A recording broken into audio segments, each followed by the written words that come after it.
Salam alaikum, téléspectateurs de Frim, Mahaba, fille Marrakech, pour dire bienvenue à Marrakech, dans la langue la plus parlée au Maroc, qui est le Darija.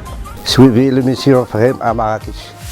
Nous sommes dans la ville rouge ou encore appelée ville ocre, qui fera l'objet de notre périple tout au long de cette émission. Dans une visite guidée, nous contemplerons ce beau paysage du Maghreb, via la Cire.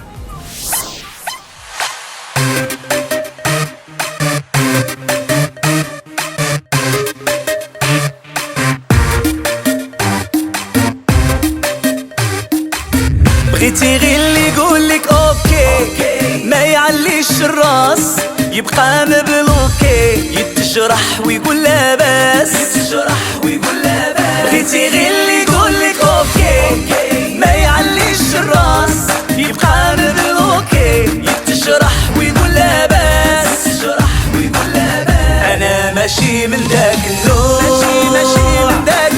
ما نصلح ليك ما تصلح ليا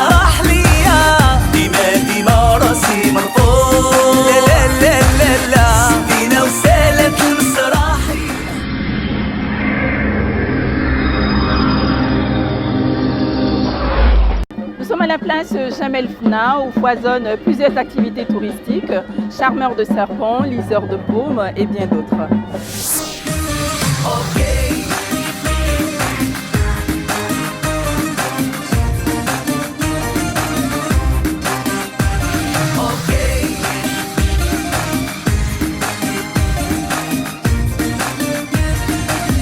تبغي كلامك يكون مسموع وانا يا ديما مقموع انت اللي فراسك مخدوع تلعبها عليا ممنوع تبغي كلامك يكون مسموع وانا يا ديما مقموع انت اللي فراسك مخدوع تلعبها عليا ممنوع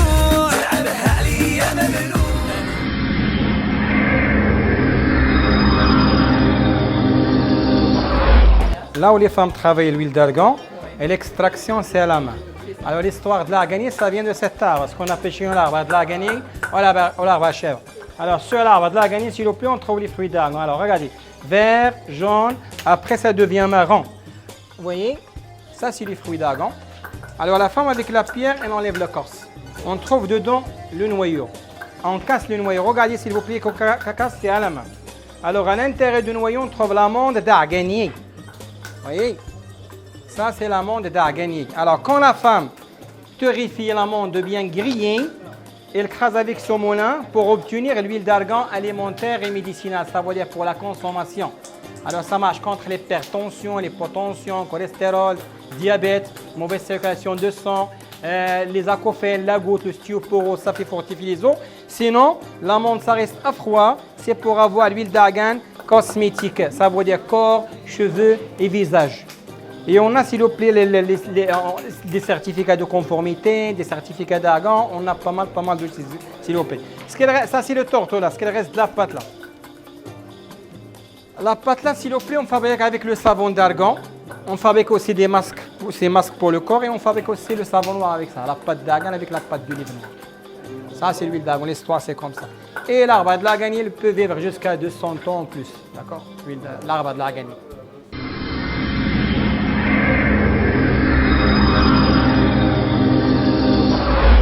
Nous sommes un cabinet de conseil et de formation professionnelle opérationnelle continue et nous sommes installés sur Casablanca au Maroc. Nos activités se regroupent en deux pôles. Le pôle conseil qui consiste en l'accompagnement des entreprises dans tout ce qui est définition de leur plan stratégique, dans la démarche qualité et dans la restructuration des ressources humaines. Le pôle formation consiste en l'organisation des sessions de formation inter-entreprises où les différents participants se retrouvent à Casablanca ou ailleurs pour suivre une même session, où les formations aussi sont organisées à la carte chez les clients. Nous avons développé un process qui permet aux entreprises et aux administrations qui nous envoient des cadres en formation de pouvoir mesurer le retour sur l'investissement. Les entreprises payent pour former leurs cadres. Le résultat final, c'est que le quotidien du cadre puisse changer après la formation. Et pour ce faire, nous avons un système en 3 étapes. La première étape, c'est déjà de nous assurer que le cadre qui arrive, quelles sont ses aspirations et quel est son niveau déjà. Ce travail de pré-cadrage Nous les réalisons en concert et avec l'équipe des experts. Mais une fois que le cadre est sur le lieu de la formation, les premières séances sont dévolues au cadrage. Et à la fin du séminaire, nous faisons une évaluation à chaud et nous finissons par des recommandations pour que les entreprises puissent faire l'évaluation à froid. Ça nous permet encore de repositionner et d'améliorer le dispositif pour l'année N+1. Je vous invite à venir découvrir Afrique Compétences, que ce soit au Maroc ou dans la sous-région. Nous saurons répondre à toutes vos attentes.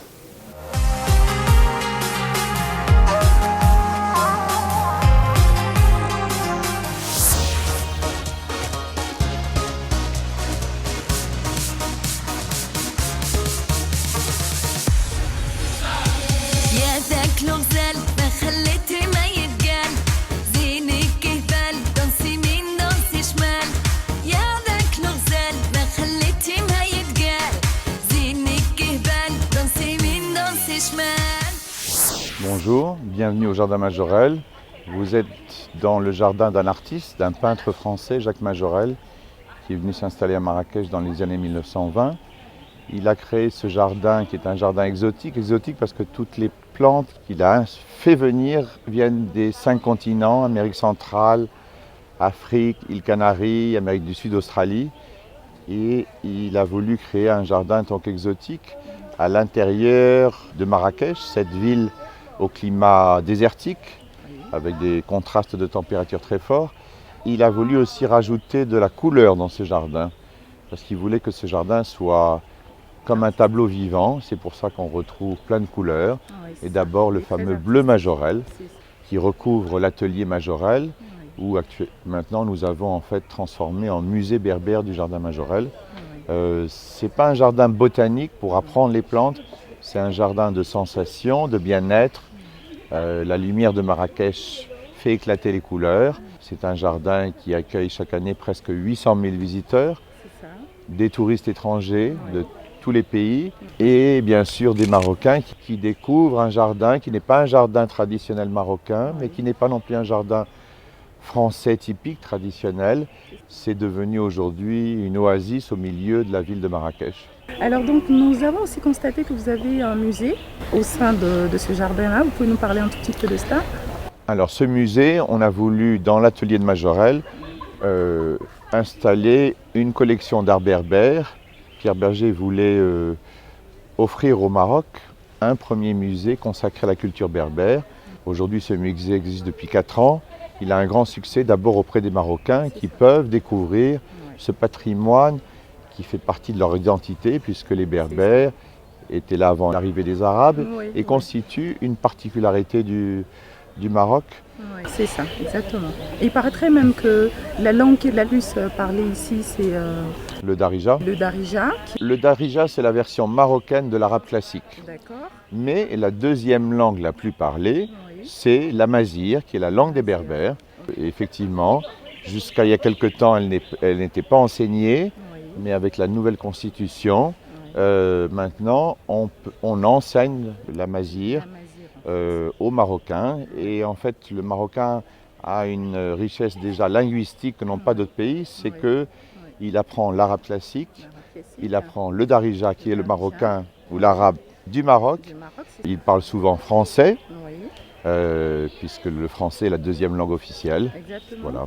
Et l'amazigh, cette langue qui était réservée finalement aux Berbères, maintenant va se développer et avec la possibilité de gens de choisir d'apprendre cette langue. C'est ça, d'accord. Alors donc nous avons constaté plusieurs couleurs, plusieurs peuples qui sont ici dans ce jardin. Est-ce que vous pouvez inviter le monde entier à y venir et puis voilà, montrer voilà, les avantages qu'ils ont? Bien sûr, quand on vient à Marrakech, on ne peut ne pas venir au Jardin Majorelle.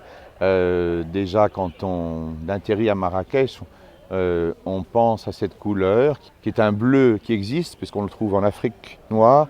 Jacques Majorelle, dans ses voyages en Côte d'Ivoire, au Mali, au Sénégal, a rapporté cette couleur et il l'a utilisée dans le jardin pour faire un contraste avec les plantes et c'est devenu le bleu Majorelle. mais ce jardin est fait de plein d'autres couleurs. Les allées que vous voyez sont d'un couleur ocre rouge, la végétation et en plus une faune qui habite ce jardin quand les visiteurs sont partis après la fermeture du jardin à 18h. Donc venez nous voir. Le jardin a reçu même la première dame de la Côte d'Ivoire, Madame Ouattara. Et donc on vous invite, chers Ivoiriens et tout le monde entier, à y venir. Merci, c'était Frema. C'est la fiesta, هادي الليلة comme si comme ça بوج حدايا c'est la fiesta, هادي الليلة.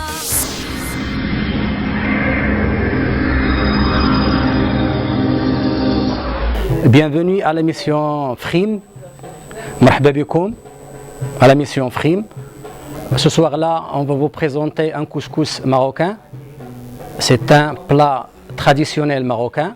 Il se compose de la viande, soit l'agneau, soit le bœuf, soit le poulet, avec les sortes de légumes, c'est-à-dire carottes, navets, potirons, les pois chiches et tfaya. Tfaya, c'est un mélange d'oignons avec les amandes. Ils sont un petit peu sucrés. Le couscous toujours, il est accompagné d'un bouillon, plus l'harissa, c'est-à-dire une sauce qui est un petit peu élevée, piquante.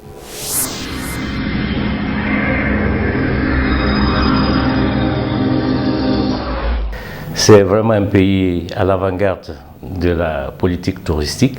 Nous avons vraiment vu des choses très merveilleuses et nous avons lu un terroir vraiment dans tous ses aspects, historiques, sociologiques, culturels et cultuels. Nous comprenons qu'il y a eu des potentialités énormes dans le domaine touristique qui sont mieux exploitées par le Maroc et qui projettent le pays vraiment dans l'avenir. Grâce à la veille de l'exotisme et du voyage, Marrakech a connu un développement fulgurant ces dernières années. Amis Frame, j'espère que vous avez aimé notre séjour au Maghreb. D'ici là, restez Frame et découvrez le monde à travers nous.